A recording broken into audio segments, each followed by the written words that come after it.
Alright, we've got a good night be ahead of us. Not before, ahead of us.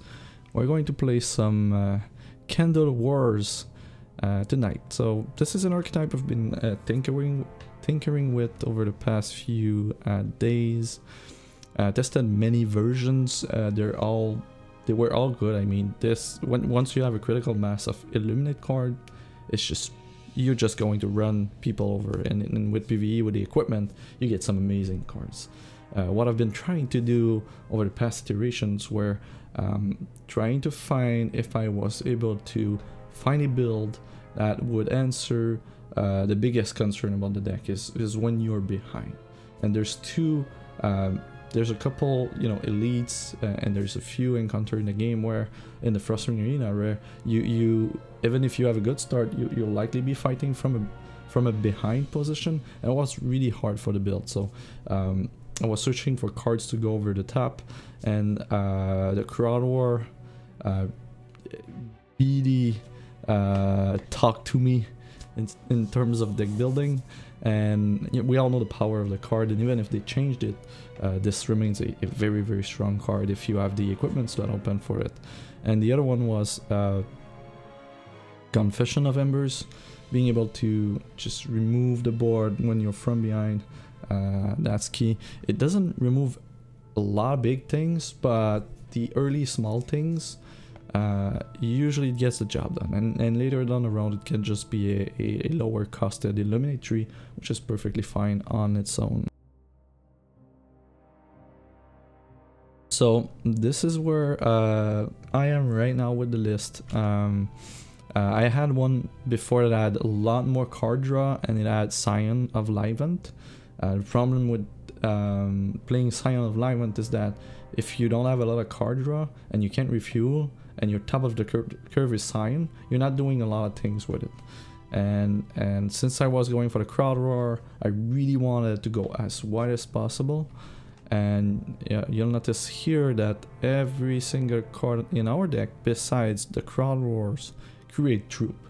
So, even the shard, four of our shards create troops. So everything creates troops. Even troops that create more troops. And this is where we're going with it. So I've played 2 runs so far. I had one perfect and one that wasn't perfect, but it was an easy clear as well. So tonight we're going to start the night by doing 1 run with the list. I'm just trying to gather data. I'm still not sure, number of shards. Do we want 21, 22? Do I have enough ruby? Because this one is double ruby threshold, and sometimes that's a concern, but we still want to hit a diamond threshold first, so there's a bit of tension there. And the shard base is still up in the air, and the proportion of these cards could be changed. We could just remove 3 drops and get a bit more 2 drops, or maybe 3. I can see us being able to shave 2 to 4 cards to add 1 more thing that we would need. So that's another consideration that we're going to try and keep track when we're going to do the run. Trying to find if we went a bit overboard with some of the cards or not. Because some of the cards there, you don't want to draw multiple, but at the same time there's a few of them that are still good in multiples, so we'll see. The real data, the main data point I want to gather is how well Confessions of Embers is performing. Do I want 4 or do I want 3? That's the main question for this run, and I want to pay attention for threshold problems, and do we have too many shards, or do we find that we're always trying to get more shards? Because I was running 20 shard base earlier with a build that I had a lot more card draw. This one has a lot lower card draw, so am I okay to keep on to stay on the lower shard count, or do I need to maybe remove 2 cards and have 2 more shards? Of course, adding 2 more shards is bad with Crowd Roar. You really want to be at the minimum. We have 3 redraws, so it's not too bad being on the low side of the shard base, but you don't want to go overboard with it. This hand is not great, but we're against a slower opponent, and I'm fairly sure we'll be able to do that. We've got 3 triggers that will eliminate here, possible 4th on turn 4. That means these are 3 cost or 4 cost. If we had a shard in the next few turns, we should be good. So we'll do it. The problem is that we cannot play diamond on turn 1, but that's okay. We've got a double ruby threshold, which is the more important part of the build. Hey Joe Quake, how are you doing tonight? Hope you're doing well. So yeah, we're getting all the right cards. I think I want to run light devotives here, just so that we can play a 3 cost card on turn 3. Wings of Wax or Wax Down, depending on the situation. One can be better than the other.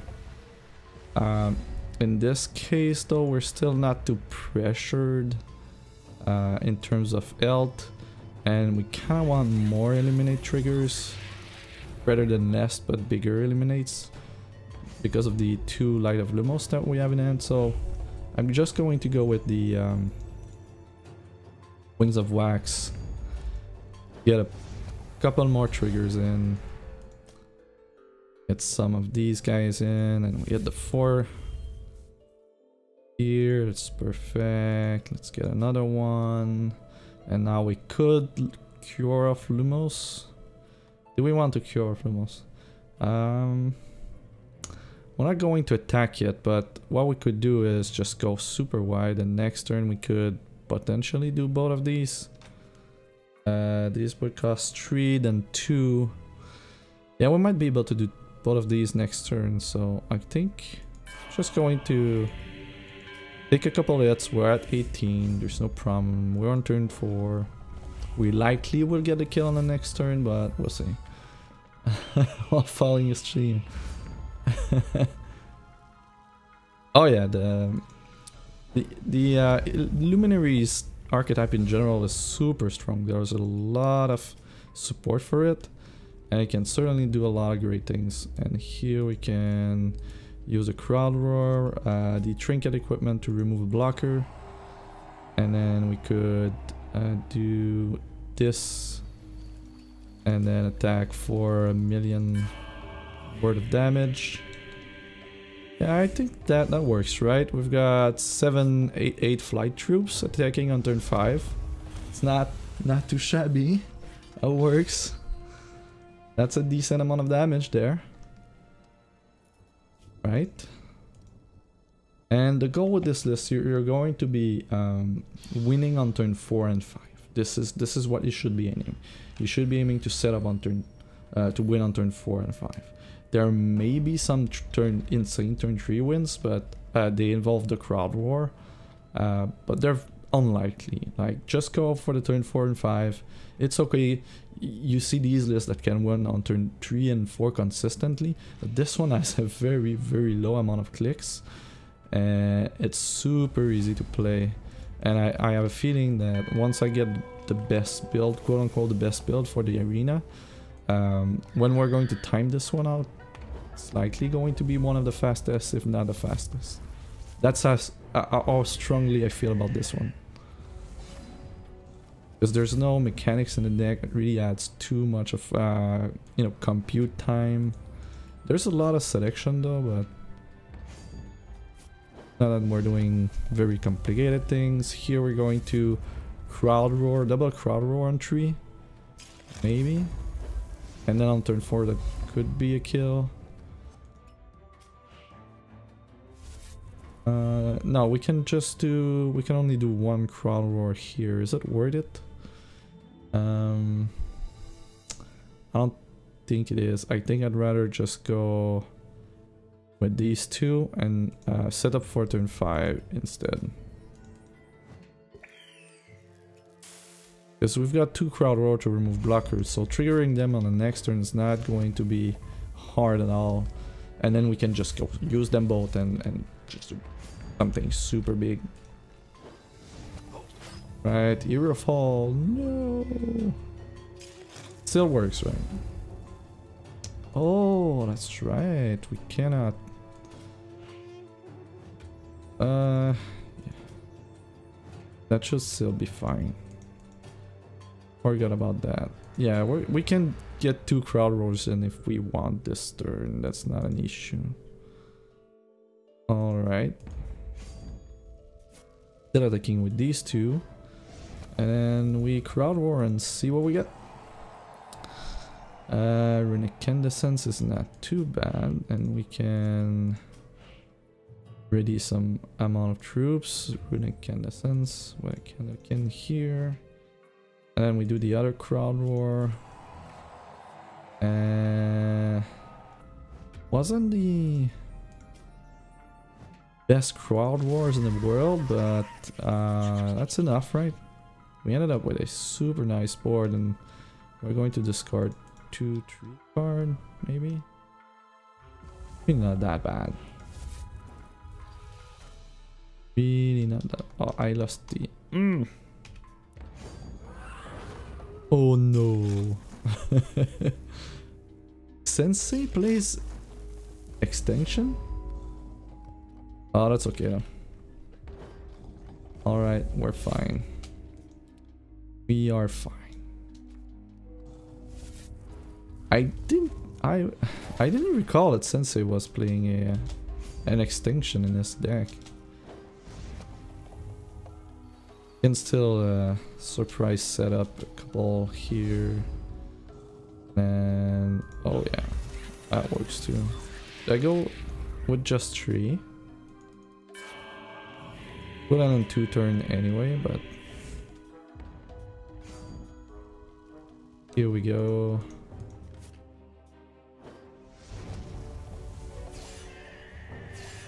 Am I dead? No. You're not doing 17, are you? Next turn we attack for 5 and we're good.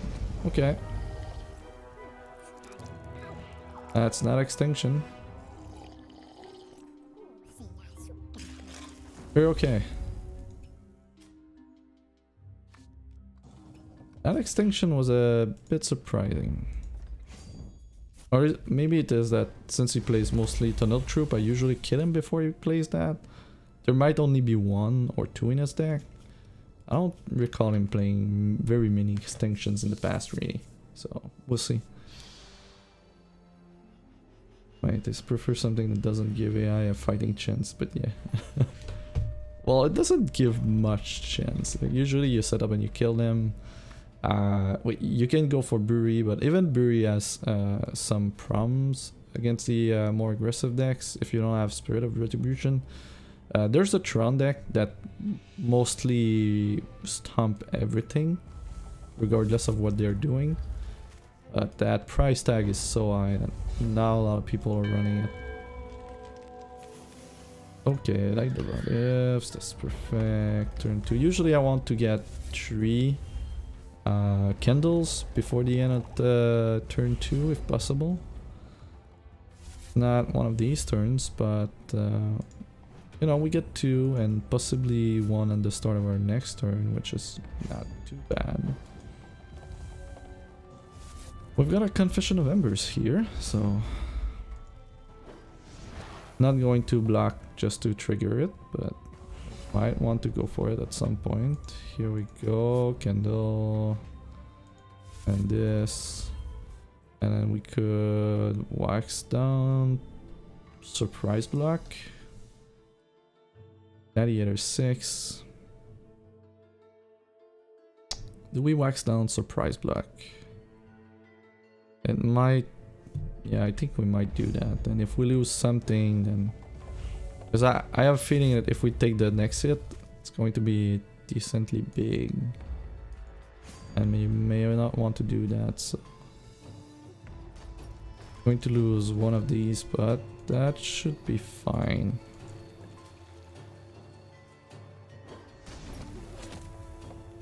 Yeah, we're in a much better position now. Confession of Embers is online. This is interesting. I think we're just going wide this turn. Okay. Burn a candle. just make my Confession of Embers triggers more. And this was turn 4. We should be able to get a turn 5 kill. Oh no, are we able to get a turn 5 kill now? That's 10, we need 5, we've got 5. No problemo. Got 3. And then we've got 3. And assuming our opponent doesn't have anything, we're good. Clean turn 5.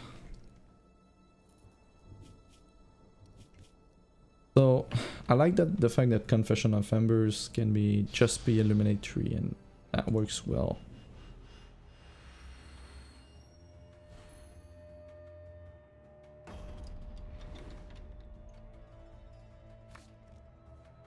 Okay.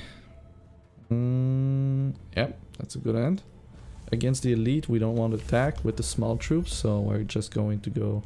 Well, usually you're just playing Luminaries. You just want to go wide until you have enough to kill your opponent. That's mostly the line. We may be attacking with smaller troops on turn 3 to trigger the crowd roar. Wow, okay. Doesn't like candles. Going to go with the Acolyte here, since we're going to go for the crowd roars. I'd rather have more troops on the board. And this turn we can trigger it. Although opponent is going to gain a decent amount of health. Yeah, I think I want to go wider or trigger it. I don't think his health matters as much.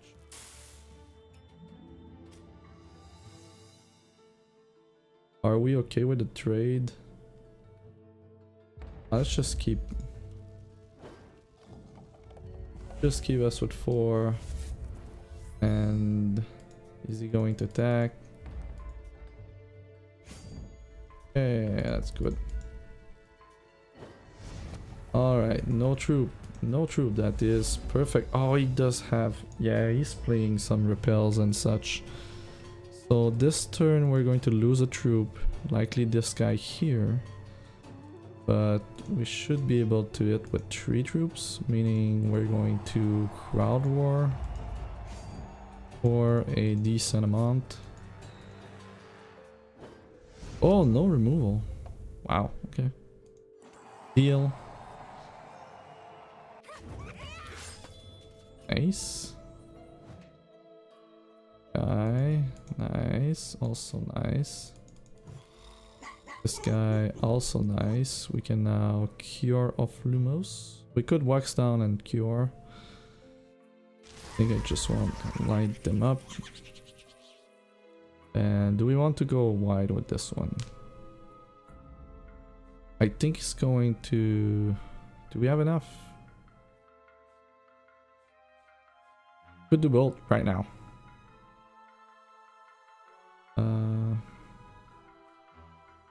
I think we want 3 more. And then we go bunch of 4/4s, and then next turn we give them all +2/+2 with the Kindokin. What's this? Armor 2. Shouldn't be too much of a problem. And we can even bring them up to 7/7s now. That's a good deal.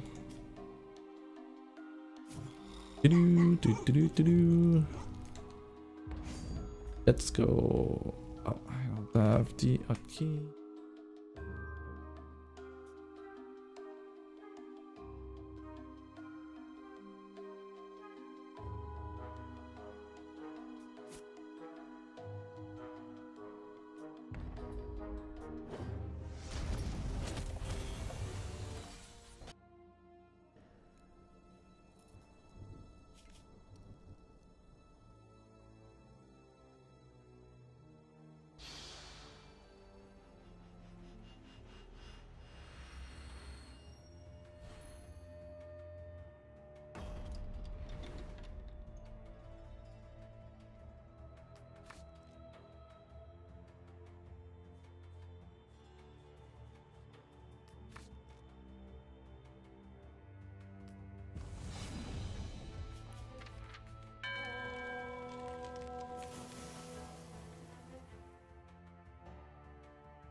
Of course I was mute.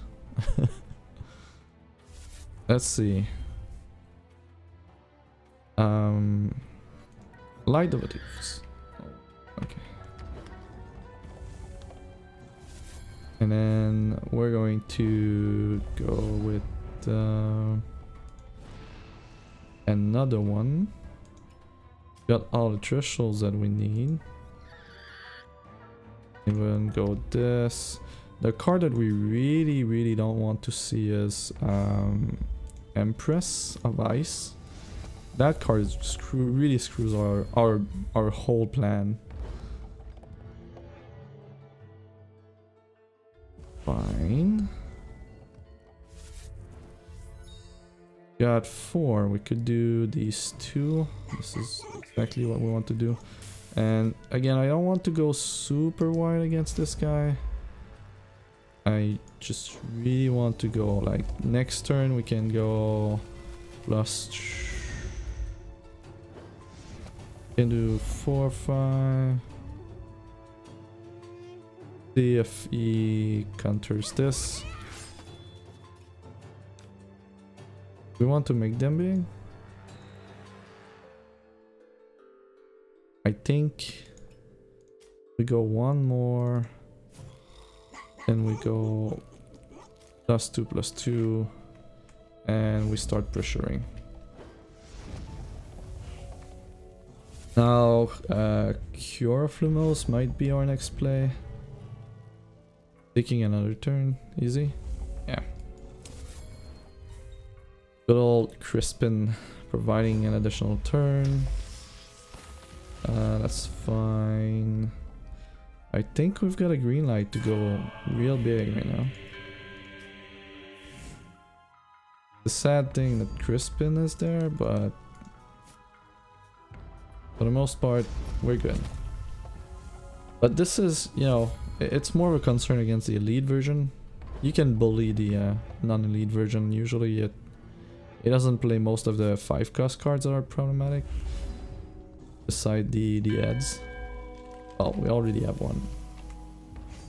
Here and here we go. Okay. And that wasn't too bad. Actual transmuter often, depending on there's a few ends that are where you only have one card that is a 1 cost, and he screws that up, and you can't set up, and he start removing all your troops, and that's really bad. But against AI that has removal, this is where this card is should be shining. So. This is on the slower side of the spectrum. Am I keeping this? Surprise blocker on turn 3. And then you just wipe the board. Yeah, I think we're going to set up some Runic Candescence shenanigans. Not something I would normally do, but with this hand we might get away with it. Hey, thanks for the follow. Official Zip. Welcome to the team. Do we go? I got like a flame now. Or do we stick with the wax down plan? I think we're just going to Acolyte of Flame. And just make him use removal, like eat waves and such. Or prevent some amount of attacks. That's also fine. We get the ruby that we need. And of course, the Confession of Embers was turned into something else. That's okay though. We've got a... You know what? I don't like this guy. If he wants to trade, I'm happy to trade. Wow. Okay. Some amount of removal.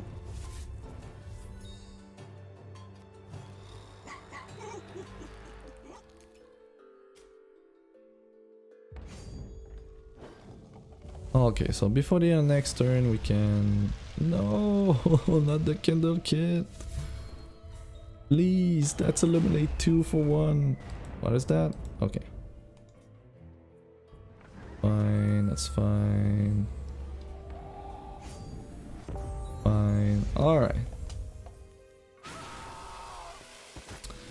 Come on. You know what? I want to keep that candle. Oh, the soothing song challenge now. Hey, oh, that's great. Going to try and get some chum blockers, and next turn we can go hyper big and likely can kill him. I'm pretty sure we can do 21 next turn. Maybe not now. Can we? We've got 6, 7 times 2, that's 14, and now there's a blocker, so we're not killing him this turn.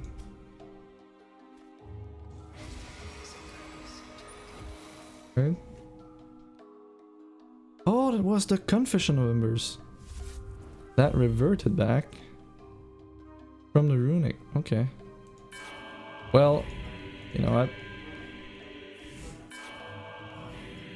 Won't be a turn 5 kill, but I do like this one. I do like this one. These are big enough, right? No.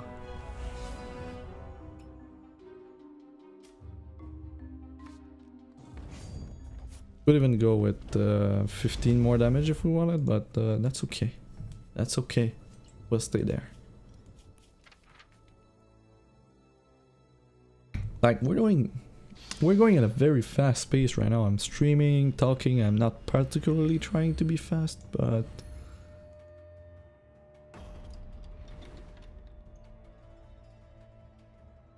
this is okay. This is okay. Alright, what do we double? We clearly double runic incandescence here. That's a lot of candles.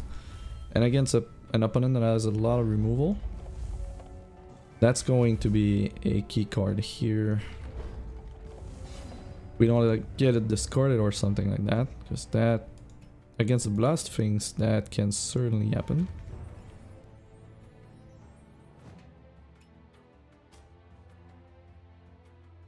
Wait, what? The first one didn't runic? That bolt would be getting rune. It's still good. I mean,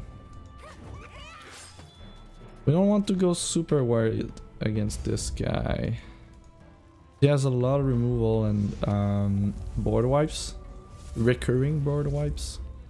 So Wings of Wax is one of the key cards in this matchup, just to have a recurring illuminate effect. But now we're stuck on 2. We're still beating down, mind you, but yeah, it's not the best. Still okay, and we're against an elite. God, we want. Well, we're 1 trigger away from Cure of Lumos. So if we don't get a bottle wipe, we should be able to attack for a decent amount of damage next turn. What is that? Okay. Sure. The one that copies. Oh, they both targeted the same thing. Okay. Shard.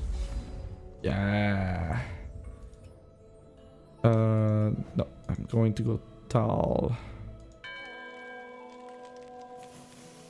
And we're going to go with flight.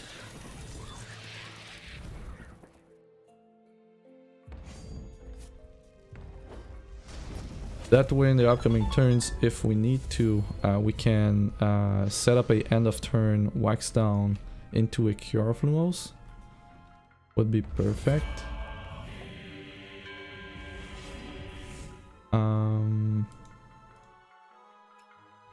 this.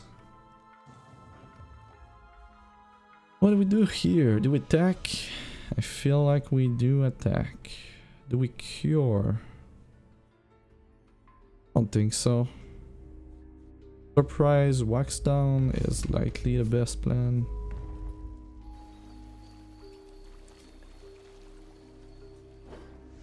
Here we go. It was not only the best plan, it was a winning move. Sometimes just you just try to find the right line and there's lead on board and that's it. Hey Immortalicos, how are you doing tonight? Welcome to the stream. Just doing a quick run with the Luminaries, well, one of the Luminaries build. And the Red Technomancer can be a problem when you don't have early game. This one we kinda have. Not a stellar hand, but on the play it's okay. I will call this okay on the play. So turn 2 Acolyte of Flame. And then we'll see. Oh, is it time for this plus this? I think so. I'd rather have 2 candle at this point. And we're going to have flying candles now. Do we? Oh, maybe we'll just do this. Like this has a 2 attack troop.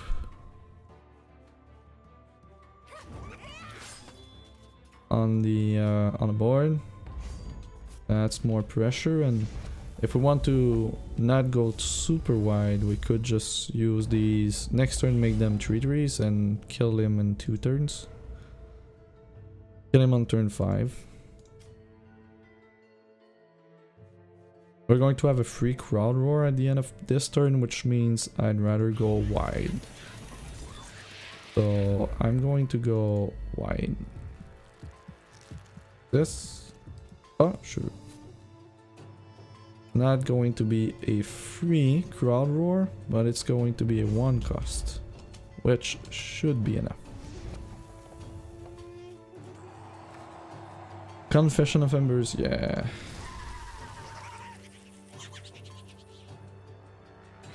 We lose our Acolyte, but we do get a ton of big candles for turn 5. So that's okay. All pricey, the equip for this deck, not that pricey. They're easy to obtain. The problem is supply, because there's a lot of people with a lot of equipment. They're not putting them into the auction house, because if you have a ton of Frost, art chest, or if you did open a decent amount of them, and you have access to Dead of Winter chests, you should mostly be fine. Because they're all like common and uncommon equipments from recent sets. So yes, some of them are cornered right now on the auction house, or they're I should say low supply, but it doesn't mean that and their price is up, but for the most part they are easy to find. Like if you ask in chat and you want to have some of them, you should be able to get them fairly easily. That's what I did for 2 of them, and I got like very good prices. Auction house not that much, because there's not a ton in the auction house. I'm going to go with this. This one is destroy all non-artifact cards, so we really don't want to go overboard. We do want him to use it. So going to go, just going to go with a 3/3. That should be enough for him to use it. I don't even want to use the light derivatives, because if we don't draw a shard next turn, it would be kind of nice to be able to put down at least 2 candles. Oh yeah, you're right. This is one of the build that costs the most. However, you can play it without a crowd roar, and you put it in its place. You just put any card draw, and you should be fine. So, where this lives us, this is a big problem. This is a super big problem. So we want to have a bunch of...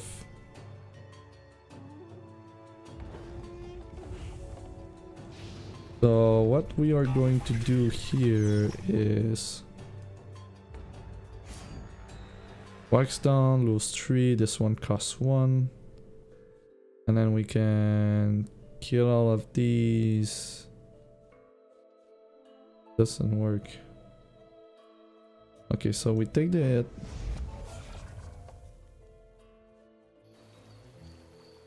Put 3 of these guys in.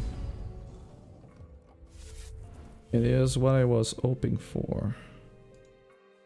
When we do this, and we do this, and now we get them bigger. And we get them bigger, and we pray that he doesn't get a shard or a vortex. And then on the next turn we can kill him if he doesn't have the vortex. We're fine for 4.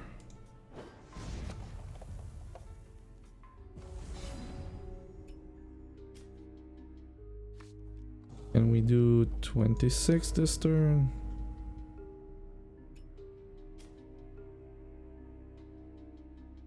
We can kill 1, 2, 3, 4, 5. He gets 2. And then we can have 3 blockers.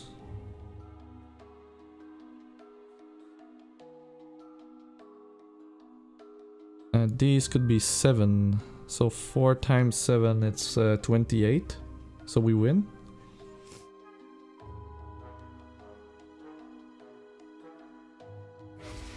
I guess we win.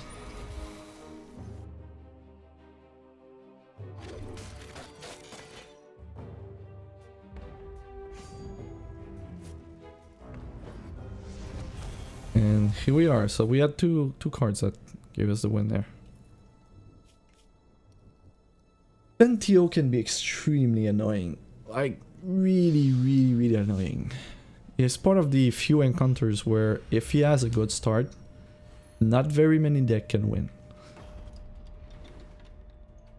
Yeah, the deck is super fun. It's very refreshing. Instead of playing the good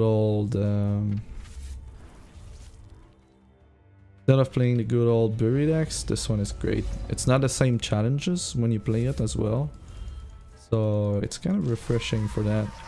And it still clears the arena, and it generates perfect runs regularly, barring any stupid starts from the elites. We got a 3rd shard here. We might be in business. We've got a nice setup right now. We get a shard next turn, we get 4 more, and then we wax down and we start pressuring him.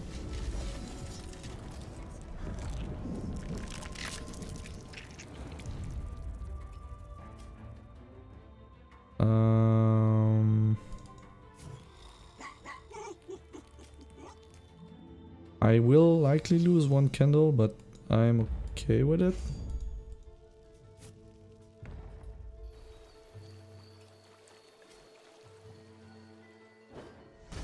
Because you can't let Fentio get ahead, and eventually you're going to draw Tarantulas, and then you're going to die, so...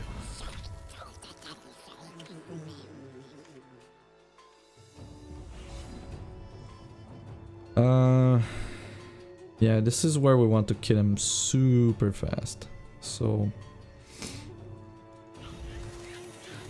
I think we're just going to go in the air, attack for 15, and then unless he plays a mass removal, next turn should be okay. Or we draw 2 Tarantulas or something like that, like removal and 2 Tarantula.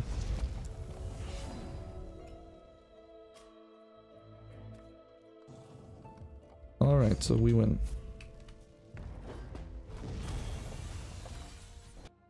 Good, good.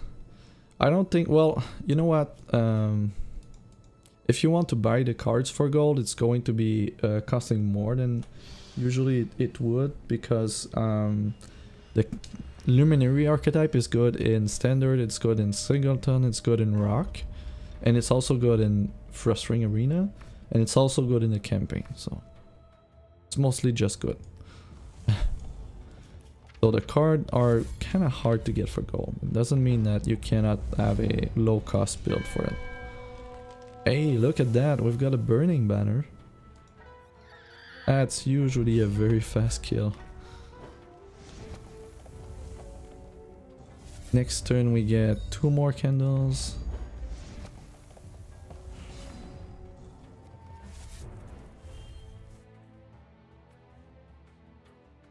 Sure. And next turn we've got a crowd roar. Doing something crazy there. I think I'm happy with Confession of Embers so far. Oh, that's okay. If you're only lacking the equip, you're going to be able to lurk in the trade chat and get what you need. I'm fairly certain of that.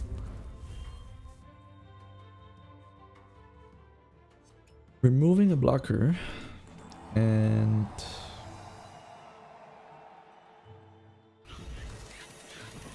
going to do this. Get a free crowd roar and wow, that's kind of the jackpot.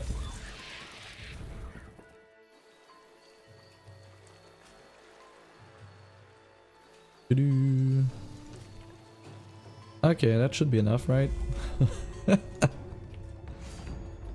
No, redlings. Sure.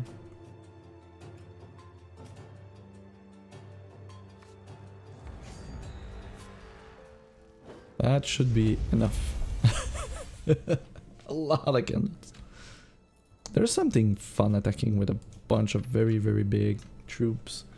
Okay, this encounter, you need to change the way you play, because the elite Ember Spire Witch has a champion power that deals 1 damage to a troop, and it costs 1.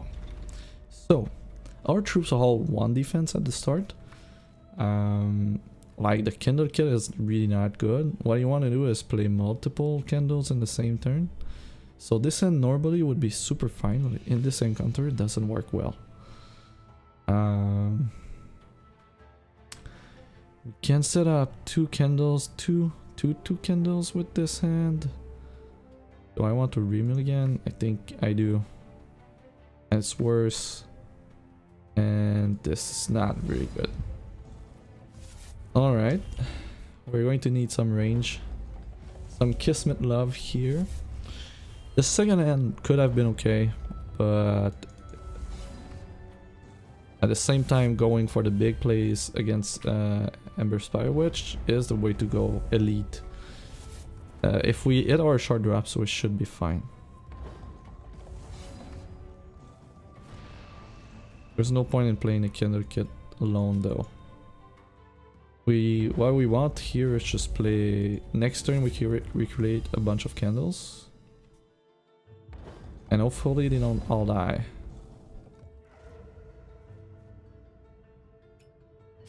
I guess we play this and this. They will both die, but let's just make Confession of Embers online, and if it becomes online we should be able to create 3, and hopefully it doesn't have another mass removal. Ah, come on. We need to be lucky on the Inferno here. So we're not going to survive this very much longer.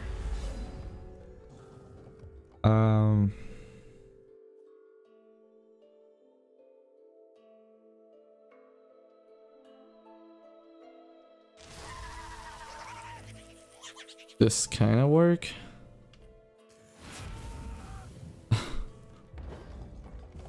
For fuck's sake, alright. Yeah, paying for 1. And now I do have to block, do I?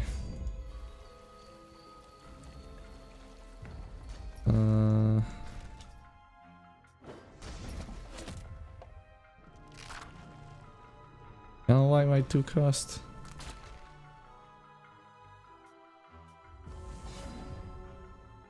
Okay. There's not a lot we can do. We milligan for 4, 5, 5, and draw lined up perfectly, so... Are you going to... Yeah, it's already posted in the Warden Discord. Multiple versions on it. As I work on iterations, I post them. And there are other players as well that posted their iteration. There's some that are pretty good as well. I'm just trying to see how we can make the band matchup good. Like, I think Confession of Embers, if the one that was reposted would have landed, we would likely have been okay in this fight still. So, like, it's an elite with a perfect draw against our deck. There's not much we can do, but that's true for any decks really. Like even the Tron deck, there are opponents that will kill you on turn 2, on their turn 2 or 3, when they have perfect draw. And even if your combo deck wins on turn 2, on turn 3 and 4, 90% of the time you're still going to get destroyed by these starts at some point.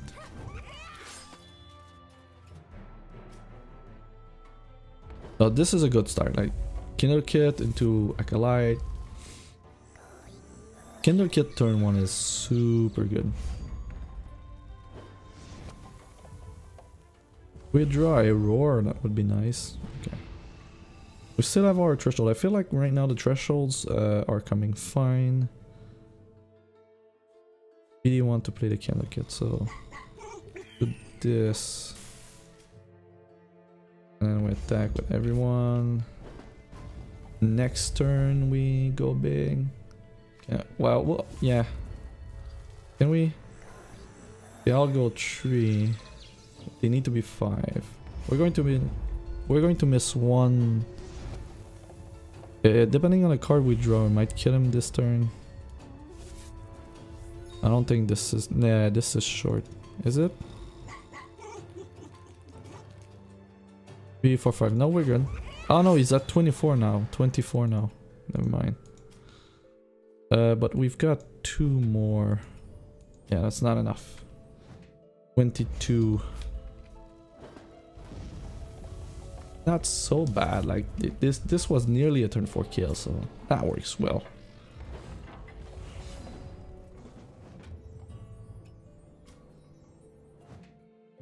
Turn 5. It's like these are turn 5, but they're so like we play 1 card a turn and sometimes 2.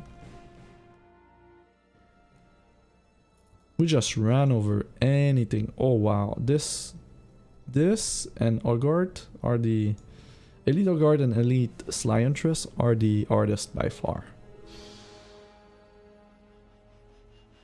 Usually you want to play 2 cards on turn 2 or 2 cards on turn 3, and you start from behind. So this is where the Confession of Embers should be coming in.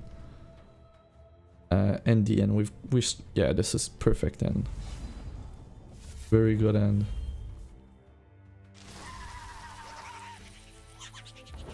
I'm likely going to block. We don't have our Ruby threshold though.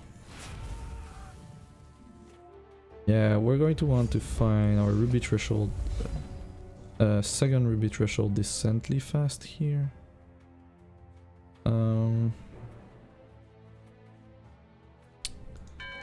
to go with this.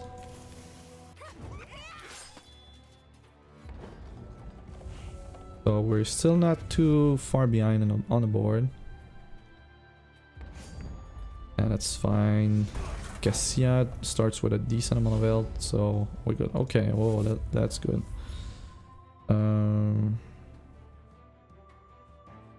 Having 2 of these is really good. I think we're just going to go wide here. Ah, I'm dumb. I'm dumb. I cannot play more than... Hey Manifesto, how are you doing today? How was the stream?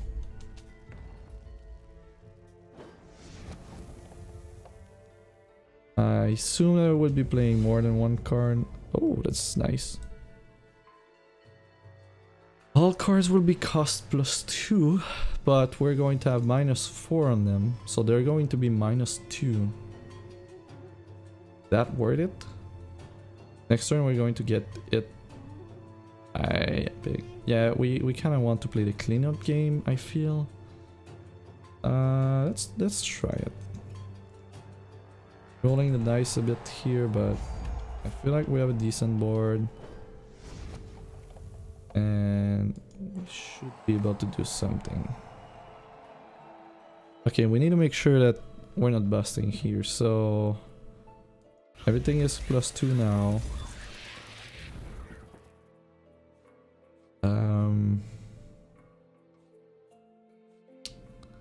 We can play both of these, right? This and this. Oh, I should not have.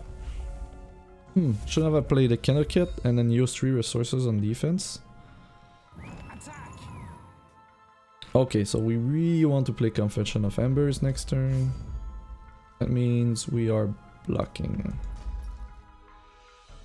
3 and 3. Oh, my screen just watched it. 2 hours of candles. Alright, I'm doing the candles now and then we're switching gears. Or maybe I just send it after the candle, depending on how much time do I have left. Yeah, we definitely want more candles. We can get more before this guy dies. We want... Oh, we don't have the threshold for Confession of Embers. That's the problem. Okay. I nearly made a very serious mistake here. So we're going to play defense and eat most of the board.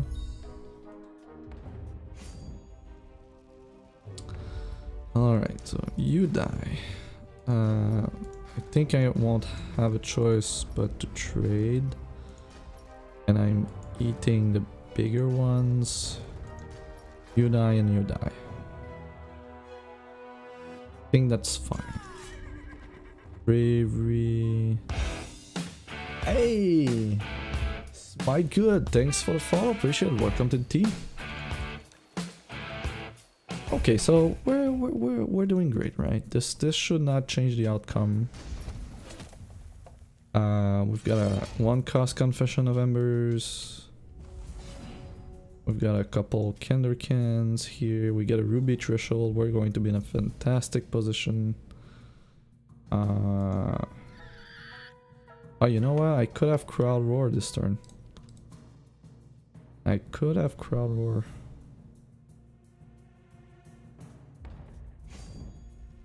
I think we're going to attack and pass the turn.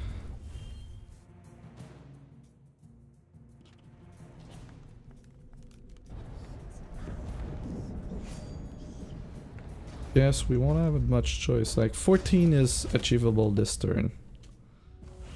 It's fairly achievable this turn. And she has access to a lot of resources, so this is 5, 10, 14. So if she doesn't kill anything, we win this turn. See what happens. Alright. Yes, we win. Good, good, good. Good. Nice, thank you very much, sir. Periwinkle Elite can be a pain. She sometimes does double Crocosaur on turn 4. And that's a real issue for most decks. And it could be worst. So Confession of Embers early is kind of good. But if you don't do it super early, it's bad.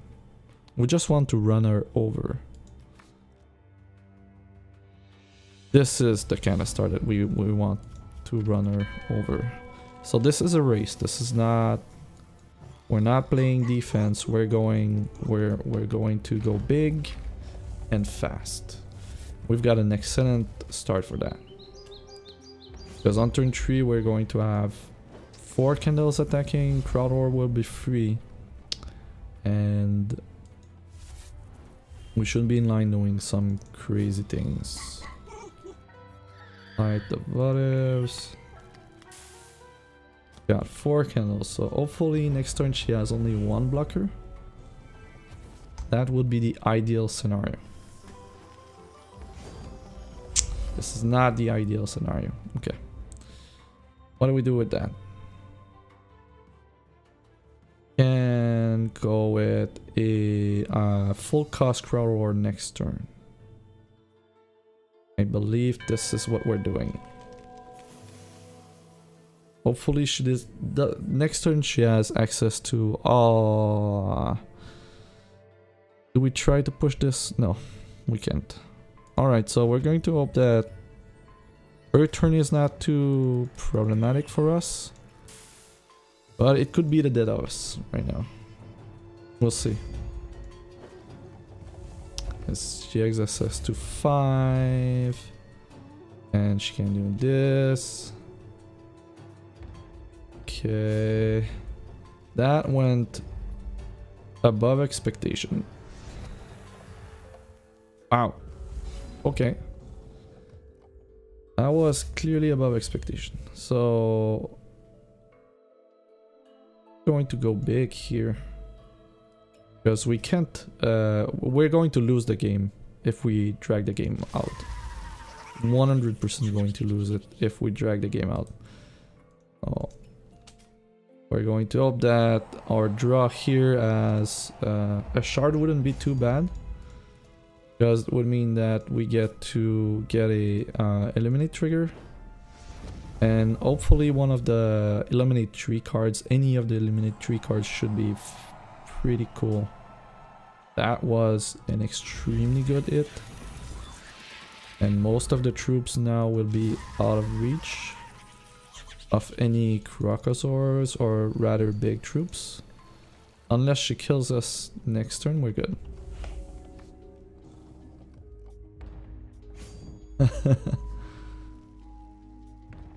Okay.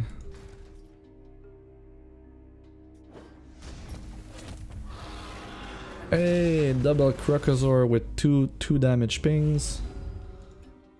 We survived. And here we go. Whew.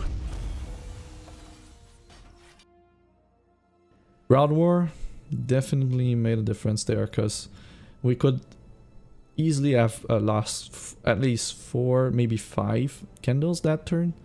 And yeah, would have been way different of a fight. Claim rewards. Get some dust. Always want more dust. Fine. Some amount of gold is fine. Alright, wasn't too bad. We had 1 loss. A perfect line of answers with some good range on Ember Spire Witch lead part. So this could have easily been a perfect, and we fought against normal Ogre, we fought against elite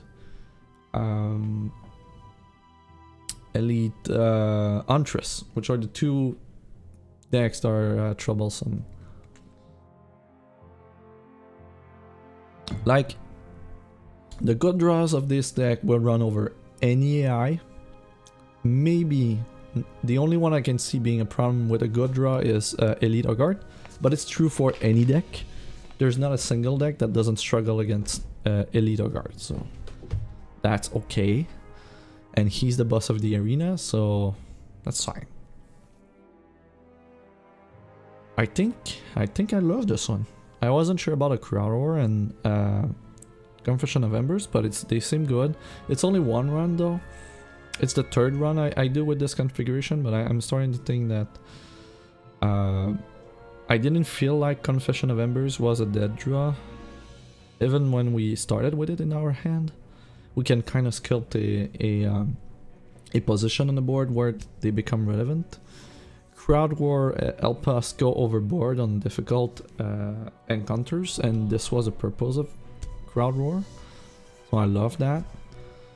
I I think removing the card draw, since we're going for crowd roar, removing the card draw and just having every other card being eliminated is the way to go if we're going crowd roar. So I think that worked out well. Removing the card draw, adding crowd roar, and adding confession of embers seemed to be fine. What else? The shard base, I think we were okay shard base. I think there were not too many situations, and at least in this run, where we were short on shards or threshold, so that's good. I think, yeah, I don't think I'm changing anything. If I would be changing something, I think I would trim maybe a cure, maybe a confession of embers. I could see like one less cure, one more runic candescence to smooth things over. Wings of wax are absolutely ways to win the game faster. Wax down are removal, and they help set up against the harder encounters. With crowd roar, you really want to have 4 Acolyte of Flames, and they're way better if it is the alternate art, and they're even better than that if they're extended art, extended alternate art. So this adds a lot of win percentage to your deck. Very important. And to be in the maximal position to have the best win percentage, you also want to run the sleeves as well. Like, that's maximum win percentage. 100% of the time it works. And yeah, I think if you don't have the crowd roar with the equipment, that's okay. You can just run, since you're not running crowd roar, you're not bound to, you know, card draw becomes a better proposition. So if you're not running crowd roar, run any like 1 or 2 cost card draw, maybe a set of acorns, that works fine. You could run, there's a build where you don't run Confession of Embers and you don't run the crowd roar, and you run 4 acorns and 4 jackets with the chest equipment. That works super fine as well. I've run a ton with that configuration and it works really well. The way you how you power through the harder content, the harder encounters, is just you draw a million cards and then you hit critical mass.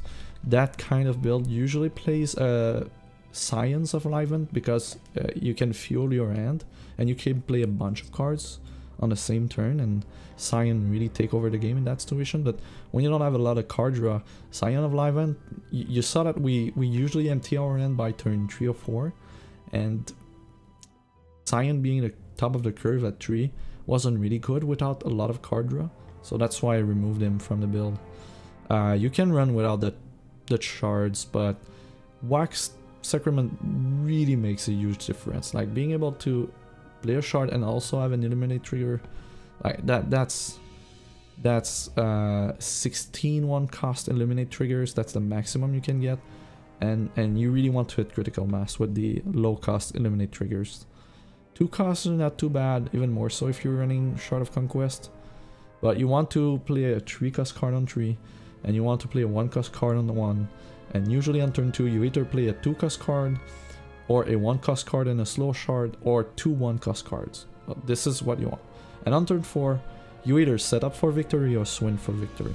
And then on turn 5 you just wrap the game. Should not be winning on turn 8 with that. 8-9, something went wrong, and this is a kind of deck that's really good at getting ahead and then staying ahead. Like, this is an aggro deck. It is 100% an aggro deck, and it is good because since the upgrade to the Frostring Arena, we didn't have very many aggressive decks around, and this one is super cool to play, and it's high win percentage overall, and it can beat any encounters.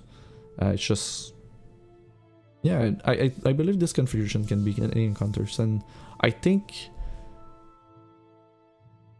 I love the Crowd Roar and Confession of Embers version better, just for the fact that they help us in the matchup that matters, and in the matchup that they don't matter, we tend to run over the AI anyway.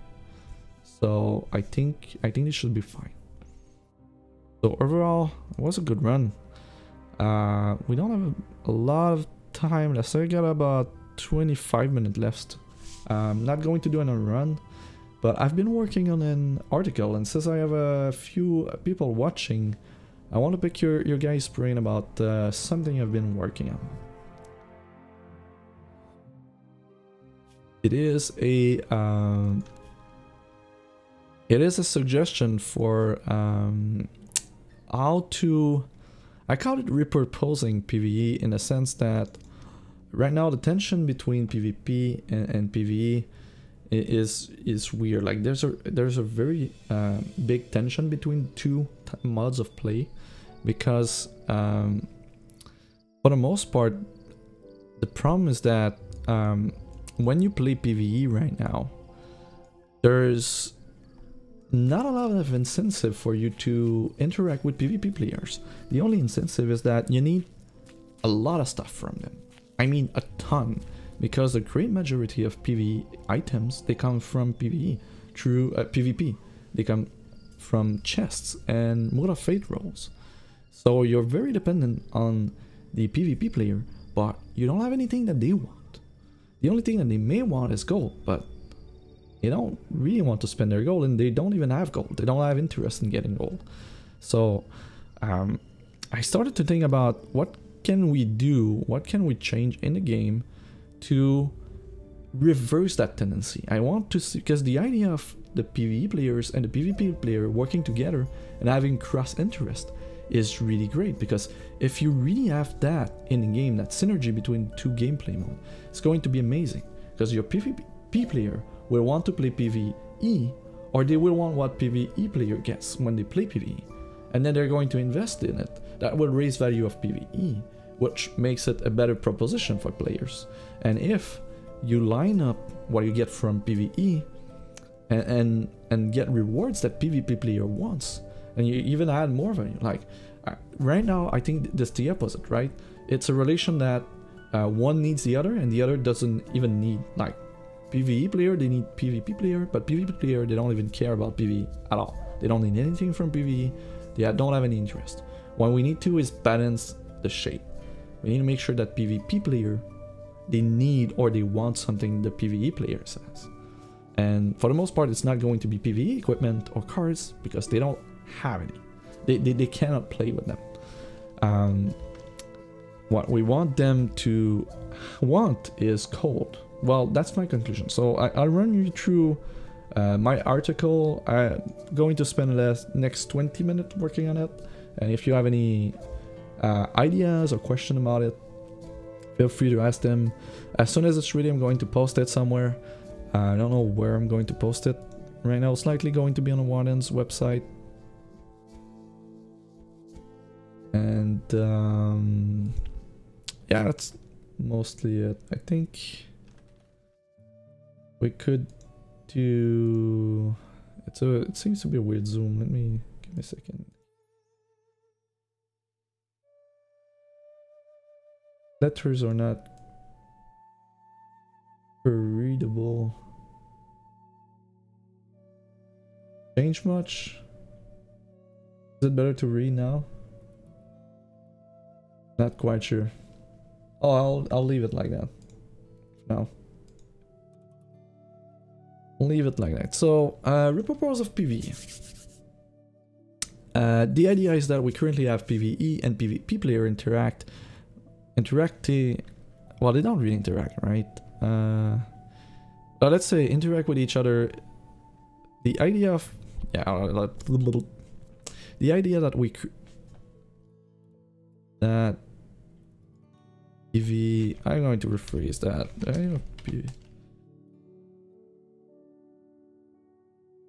PvE players interacting within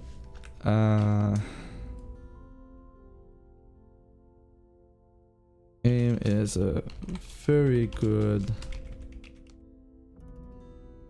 I'll rephrase something better eventually. Within the game is a very good concept. Ultimately, if both types of gameplay have intertwined interests, this should create value and replayability. However, the current reward configuration works against it for the most part. We have seen just how powerful proper motivation can be with the Kismet drafts and the Kismet packs. I think improving the rewards, not necessarily improving, I think adjusting the rewards and how they are provided could significantly improve both PvP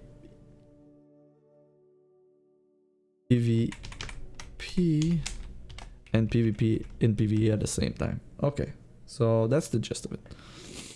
I did. It's not final. I just wrote ideas to make sure that they were there. It's going to be rewritten in a better form, but current issues related to how PvP and PvE interacts within the game's ecosystem. First one, top of the list, is PvP players do not care about gold. Not at all. They do not need it, and the rewards they get from using it are PvE related. There's only a very tiny portion of the Wheel of Fate and chest loots that are PvP related, and it's not, you know, it's not conceivable that a PvP player would invest in gold to roll on the chest and to get these things. They just don't. It's just alternate arts of cards that they can get with packs, and it would cost so much gold to finally roll all of them alternate art cards that it's just not worth it. You're just going to buy the standard art version and you're good, right? So decidedly you don't want to do that, and you just don't have incentive. You cannot buy anything for gold as a PvP player that will help you play Constricted, for instance. The only thing you can use for gold for is getting cosmetic items.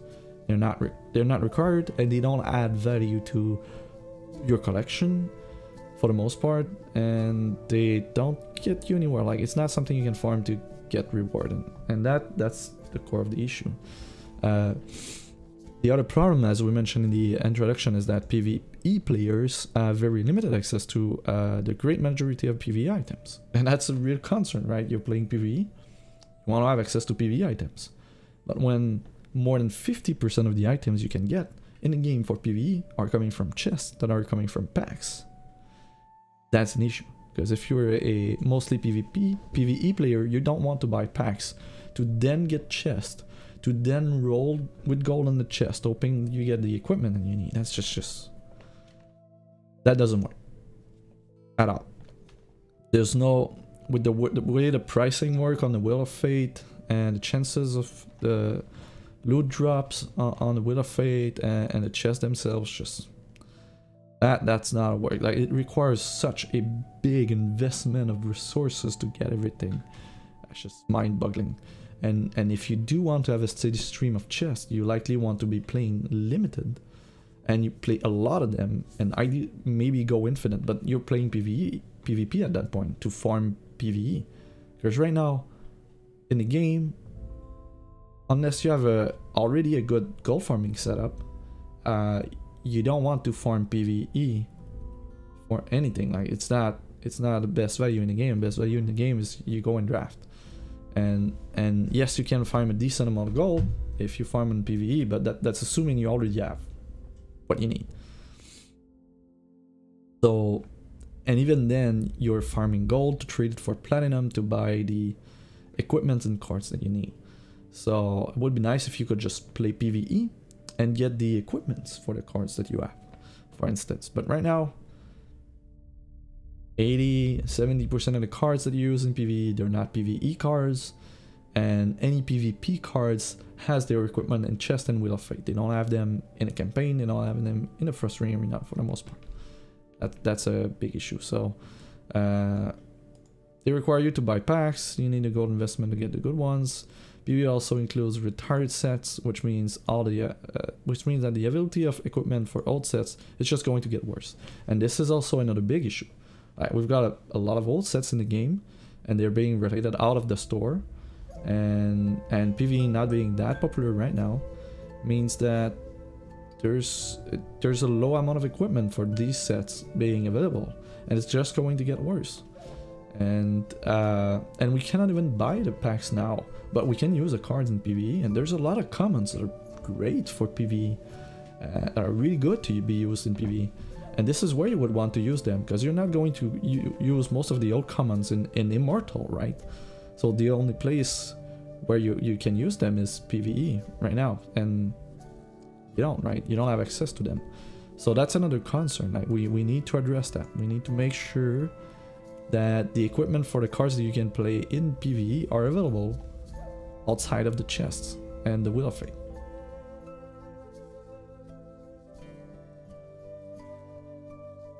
Other thing, the player that holds the most PvE items to sell, PvP players in terms of actual items and unused chests do not know or do not want to put the efforts in opening or roll them. So the PvP players don't have any interest in gold at all, 0. So they're not opening the chests, they're not rolling on them.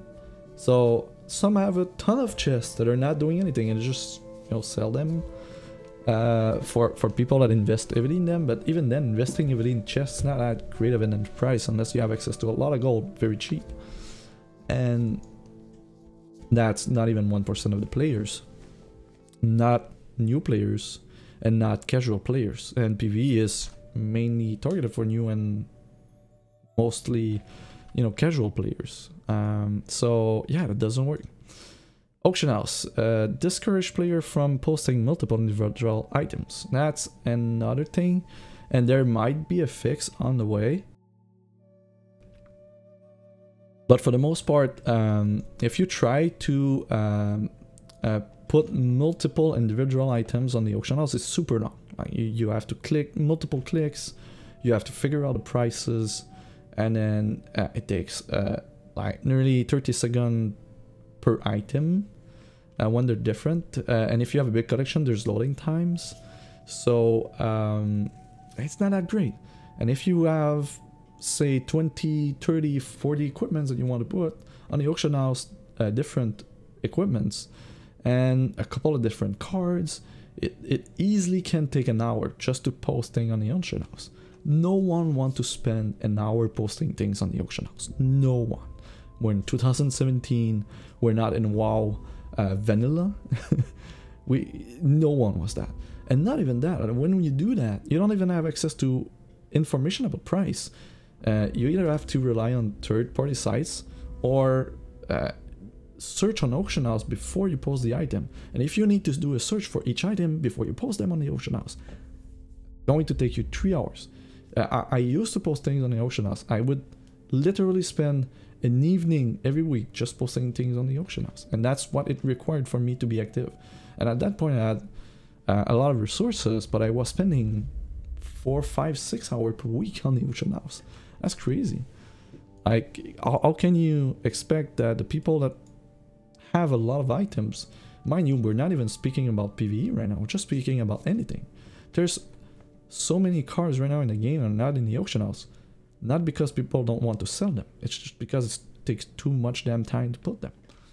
And that's a big problem, because if tomorrow morning there would be a very easy way for anyone to post their stuff on the auction house, what you'd see is a big influx on supply, which would lower the cost of everything. And this would be a now something for everyone.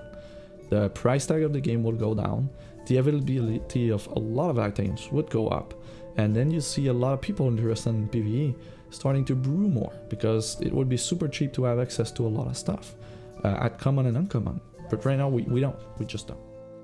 And this is one of the key things here.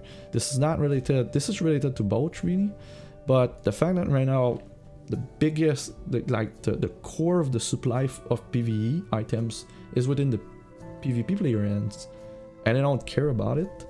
And for the most part, they don't even know the value of these items, because they just don't use them, right? They don't search for them, and the game doesn't tell them what's the value of these items. The game doesn't let them easily put them on the auction house. It needs to be a 5-minute and there. Like, put all extras on the auction house, use the last 5 days median price, something like that. There's a very neat quick buy and quick sell feature with the PS4 client. This could alleviate a portion of the problem, but we don't know yet if that functionality will also be accessible in the stash, because the equipments and the mercenaries are not in a collection manager, they're within the stash, so we don't even know if that will solve most of the problem. It would solve card availability problem for commons and uncommons, but it wouldn't solve PvE items accessibility problem, supply problem. And you know, this is another point, because we have low supply. Anytime anything really related to PvE becomes popular, a mercenary or an equipment, the problem is that you go in the auction house, there's two, and like the person working on the deck will buy one, and if you test with someone else, they will buy the other one, and then someone will see that there's two sold in the last 24 hours. What they'll do is that they look at their inventory, they'll say, okay, this might become popular soon, so I'm going to post like 3 at 500 platinum. And then you post your build, and people are like, wow, I want to play that build. And then look at the equipment cost, as they see 500 platinum. They say, screw it, I'm not playing that. This happens all the time. Every single time a new PvE build become popular, that's it. And this is what happens. So we need a fix for that. If we want PvE to thrive and become an environment, a nice sandbox for players to come through. So these are the issues that I think if we would address within the game without releasing new PvE content, mind you, it would fundamentally change the dynamic between players. And as soon as your very big mass of PvP players start caring about gold or start caring about rewards that the PvE player gets, that ingest a lot of resources in the hands of the PvE players, and then they can just start, you know, working on decks and having fun and going further into the game. And I think this would also lead to maybe higher revenues. This is pure speculation, but I believe that right now the PvE enthusiasts are not spending a lot on the game, not as much as they used to be. I don't have any numbers, so I could be wrong, but that's the feeling I get. And I think that tomorrow morning, if gold becomes a lot more valuable, it becomes a lot more worth it to farm it, even with not the most efficient builds. And new player going through the campaign, they would have something more valuable in their hand, being able maybe to get a pack or two earlier in their game time. That would likely mean that they're going to be doing 2 drafts instead of 1 early on in their career, and that could make a huge difference for player retention. And again, without releasing new PvE content. But these are significant. Well, these are not small changes, like change to the auction house, likely already underway. They talked about it a bunch, so I wouldn't be surprised to see that this be addressed in some fashion to some degree in the future. These 2 hours, I don't think so, but this is what I want to try and push, because I really strongly I feel strongly about that. That needs to be the #1 thing we can do for PvE players, is fix the relationship between PvP players and PvE players within the game. So the takeaways: game needs to ensure that gold is a desirable currency for PvP players. Need to ensure that PvE players can farm desirable items for PvP players. The game needs to ensure that PvE items are farmable through PvE. Very, very, very important. We don't want PvE items to be available from the PvP side of the game. That doesn't work. It's like you tell a PvP player you can play constructed, but you won't get any pack from the new set. You need to play the campaign to get your pack from the new set. That doesn't work. Like your PvP player, he doesn't want to play the campaign to get his packs, right? The same thing for your PvE player. Your PvE enthusiast doesn't want to play draft, doesn't want to buy packs and open, you know, and just straight up open them to then farm some gold and go and roll on the chest. That doesn't work. That doesn't make any sense at all. The game need to ensure that bulk listing different items on the hash be both possible and effortless. This answers the supply. This is a collectible game. There's a bunch of stuff that are relatively hard to get if you're one person. We need to make sure that this availability is there, and this is lower the cost of lower the barrier of entry for all players if it's in the game. The game needs to ensure that players be able to see the current trade value of their items and collection in the game. Even if it's easy to post items, the game needs to tell you the value of your items, because even if something is easy to post, it doesn't mean that you will spend the small amount of effort to post it if you don't perceive it as a good use of your time. So if you have a bunch of equipment, like dozens and maybe 100, you're not wasting your time posting equipment that will be worth like 200 golds, right? So you want to know which one are worth higher value. So adding swords with the current exchange value of items within the collection manager, within the stash, is likely going to be a big part of that.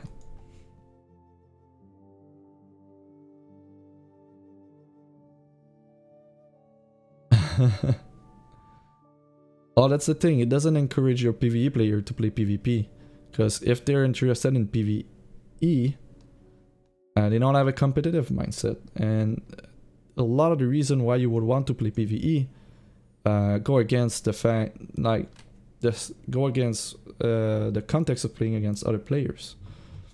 So it's a lot easier to get your PvP player to play PvE than it is for you transfer your PvE players into PvP.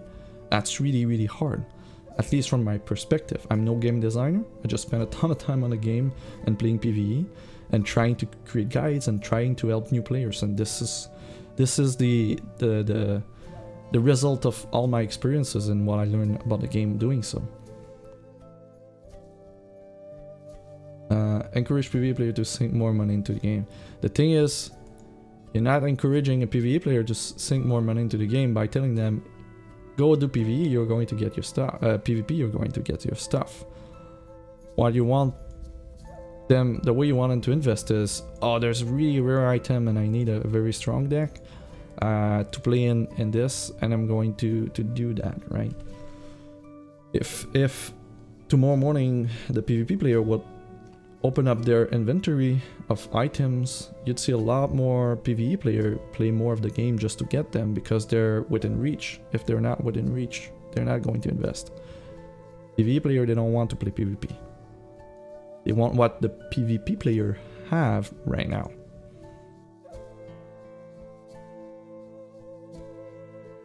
No, the economy is not bad. Right now it's super, I mean, you can farm a pack's worth of gold in about, let's say, 3 hours. Let's be pessimistic, 3 hours. If you don't have the best setup, right? 3 hours to farm a pack that gives you a real card to exchange and a chest is super good. There's not very many games that will give you that rate. X is really good at right now because from that front. The problem is that when you try and go into the campaign and build a deck to farm gold, it's really hard to find anything. And the price tag associated to what you need is often super high.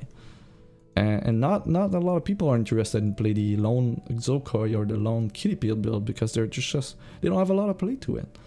And they're not entertaining to play, and you surely don't want to be playing that for hours. Most players I know that farm gold, they don't go with these builds because of that. I myself don't go with these builds because of that. So there's a thing to be done there, and right now gold has a good value to it. I'm not saying that gold is in a bad place right now. What I'm saying is that if you make PvP player care about gold value could be way much higher than it is right now. And if that happens, well, everyone wins. Because farming gold, it becomes, maybe we can farm a pack's worth of gold in 2 hours now. Granted, the value of gold for the packs is going to increase because more people will look at it, but you know, eventually, you know, Mokag would be better at this than me, but eventually you know, the market will stabilize and gold will have its own tradable value. And mostly I expect that even if gold itself is, you know, has more value, then it's going to be better for everyone. And if gold cannot go lower in value than what we have right now. So I think if PvP player cares about gold, it's going to be a big improvement for everyone that plays PvE, and that's the goal. So proposed solution, and you know, this is where I am right now. First item, right here, game needs to ensure that gold is a desirable currency for PvP players. Every pack currently contains chests that will reward PvE items. We also have Wheels of Fate slot machine time roll that requires gold to spin on a chest with chances at improving the chest, providing an assortment of random items. Changing the current chest and spin reward so that it would be very desirable for PvP players would in turn raise the value of gold for them. Chest spins are the only outlet we can leverage to influence PvP players to acquire gold. It is with what we have in the game right now. We cannot leverage the gold dust price. So what PvP players they get chests, and this is where they would spend the gold if they would care about the chest. Most of them don't, but I want to create a world where they care about the chest. Another great advantage of removing I didn't mention that I wanted to remove the solution would then be to remove PvE items from Wheel of Fate and chests, replacing them with desirable items for PvP players. So I want to remove everything PvE related from the Wheels of Fate and the chest loots. I also want to change what's inside the chest to make sure that they are desirable PvP items, because right now what's in the chest is mainly just PvE items and some sleeves when you're on the primal chest. And another great advantage of removing the PvE items from the Wheels of Fate chest is that that means that if you have a portion of your player base, like the PS4 or the console player, that do not have access to PvE, and right now they don't have access to the Wheel of Fate because obviously they're going to gain PvE items, so it doesn't make sense for them to be in there. But if you remove all the PvE items from the Wheel of Fate and the chest, then maybe you can give the system to the console players as well, and that would be cool. So that's something new and fun for the console players to do. You have to sort of how do they get gold, but I'm fairly sure that we can sort something out, like give them the you know, the trials queue that they have with the starter decks. Maybe this is where they get the gold, right? They win a match, they get 1k gold. And they have to do match in the trial pits or whatever they called to get a gold, and that would give them a space where they could farm currency, use them on chests, and chests would be worthwhile to them. Because here's what I want to do with the chest. I want to first, I want to add a new chest reward, a new battle board that would be teamed with the set and of the same build quality as of the Clash and Bash tournament, the Cash tournament battle boards rewards. So I want that. We don't have this in the game right now. It should be in the game. Every set, there should be a set team battle board within the chest, like achievable either through the Wheels of Fate rolls or in the chest, likely a primal chest.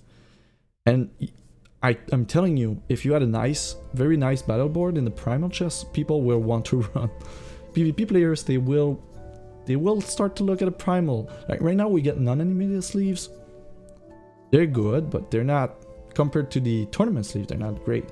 But give them a nice animated, like a very nice battle board, that's another story. Change the chest sleeves reward to be animated. Like, they need to be animated.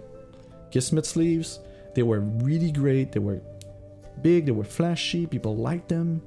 We need at least the sleeves that we have in the chest to be animated, and that we get through the Wheels of Fate in the chest. They need to be animated. So what do we change about the chest, right? We don't want to have PvE items now. What I thought was, what do PvP player wants? They want cards. So what if each chest would only contain one card in it, which would be a random card of the same set, of the same rarity as the chest, right? If you have a common chest, you open it, you have a random common card of this set, and uncommon the same thing, rare the same thing. Now this becomes nice, right? You open a pack, you get a rare chest, you know that you're going to get a rare card, and there's a bunch of rare cards that have value, so it starts to be interesting. And all of a sudden you can transform your common and uncommon chest, and if you upgrade them, you're going to get a real card that will be super good, that might have value. So it's adding more cards to the pack, right? And when you're in the legendary chest, like now we're talking, right? You have guaranteed legendary, you open a pack and you get a legendary chest, everyone would be super pumped. Like, I'm going to get a legendary card from the set. That would be nice. And that could be something interesting, right? I'm also adding, you know, we still have a selection of alternate art cards within the chest, and they're pretty cool, so I would keep them there. It's just that, you know, small chance at the alternate art common, small chance uncommon.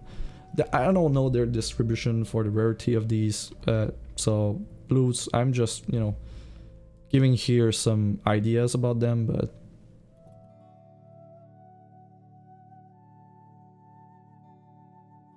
I understand that, but we do need to get something going on there.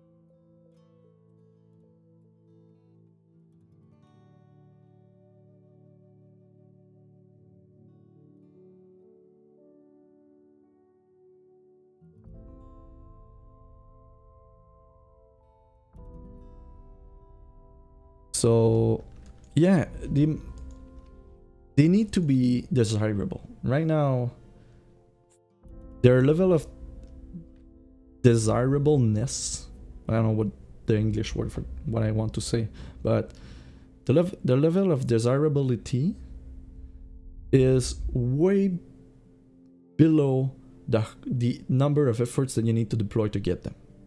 Like, only the collectors, like, there's not even a fraction of a percent of players go for the chest sleeves right now, because you need to have a primal chest for it, and they're not that great. So they're good, they're you know, they're pretty, but not pretty enough to spend hundreds of thousands of gold to get them, right? So maybe they don't need to be animated, or maybe they need to replace the sleeves in the chest for something else, I don't know. And towards the top, you want like legendary chests, one random legendary card of the set, one random, you know, AA of the set. That could be a rare or the rarity. Very small chance at getting the battle board of the set, like very low, but a chance, so that people want to open them. And the primal chest, you get 2 random legendary cards, a fair chance at the battle board, a fair chance of the chest sleeves for the set or something. So the core of the idea here is that what you put in the primal chest is not a sleeve, because we have a ton of sleeve right now. What you do is you put the set team battle board in there. Make it worth spending hundreds of thousands of gold, right? If there would be a space in the game where you get an awesome battle board for 300,000 gold, I guarantee you a lot of people would go for it, would start farming for it. And the problem is that battle boards, they're a good reward for PvP players, but they're not a good reward for PvE players, so you put it there. Like, make these just, I'm pretty sure that just putting real cards in the chest equal to the rarity of the chest, I don't know how this would affect the value of the cards, but it's essentially adding 1 more card per pack sometimes one more rare, sometimes one more legendary, and being able to upgrade chests to a higher rarity would be super relevant. Like if you get a rare chest and for 8,000 gold you have a chance to upgrade it directly to a legendary, you would be spending that gold, because 8,000 gold is just one, it's one arena run, right? It's 30 minutes, it's 40 minutes of effort to have a decent chance at getting a legendary card. So I believe people would do that, and I believe PvP player would start looking at gold as a valuable resource to get their collection going, and PvE player would be very happy to roll on a chest, because it would give them, improve the chest, and they would get higher rarity items, and that they could sell, right? Maybe this needs to be a chance at legendary card and not a legendary card, but you get the gist of it, right? We're going in that direction.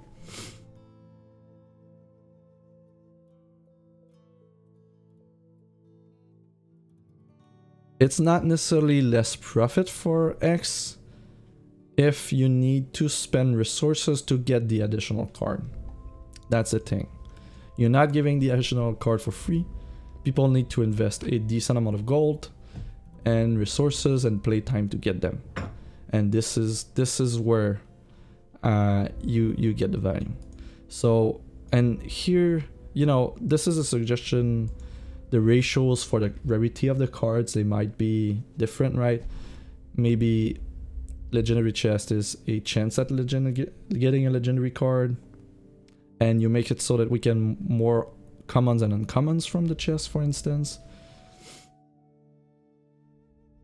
And I know a lot of players that get platinum to get gold. They do not play the game to get gold. They will buy the gold from players that have gold, and most of the gold is being purchased like that. And if you're PvP player, they start caring about gold. A small portion will start playing PvE, but for the most part, they're just going to continue to play PvP, and they're going to trade a portion of their value for gold because they know that they're going to get some value back for them. At least that's my theory here. But you make a good argument saying that if it's too easy to get extra cards and we don't have to invest enough efforts, that's going to be less revenue for the game overall, and we don't want that. So there's a balance to be had. But there's not very many things that the PvP player wants, and it's likely just cards. So I believe that these chests should be cards. Add other fun items if you want, but they need to be things that PvP player cares about, and they need to be not just cosmetic. Wheels of Fate, well, I'm not done yet here. This is where I was. You know, there's 3 roles that rewards PvE items. I want to change these for something else. One could be a decent amount of gold. One could be, you know, a battle board with three version of the battle board, and you know, the white roll for the battle board is just a bare battle board, and the gold roll for the battle board is just, it's nicer, more colors, I don't know. And when you get a triple red and you get a battle board, you get a nice animated version of the battle board with a new soundtrack or something. And the other one, I don't know what it could be. I really don't know. Maybe they could just remove one of the rows, or they could remove 3. But for the most part, just remove anything that's related to PvE in there. You want to give things that PvP player wants, and if they want to upgrade their chest, they're going to be rolling. They're going to be spending gold to roll their chest. So we don't even need to have good, enticing PvP rewards in there. It's just gravy, right? And if you have, well, it's not true. If you have good rewards here and here, you're going to make player want to roll on their lower rarity chests, and that's a good thing. But this is where I am with the article. I still need to figure out a bunch of things. And I'm not even addressing point 2 in the list at this point.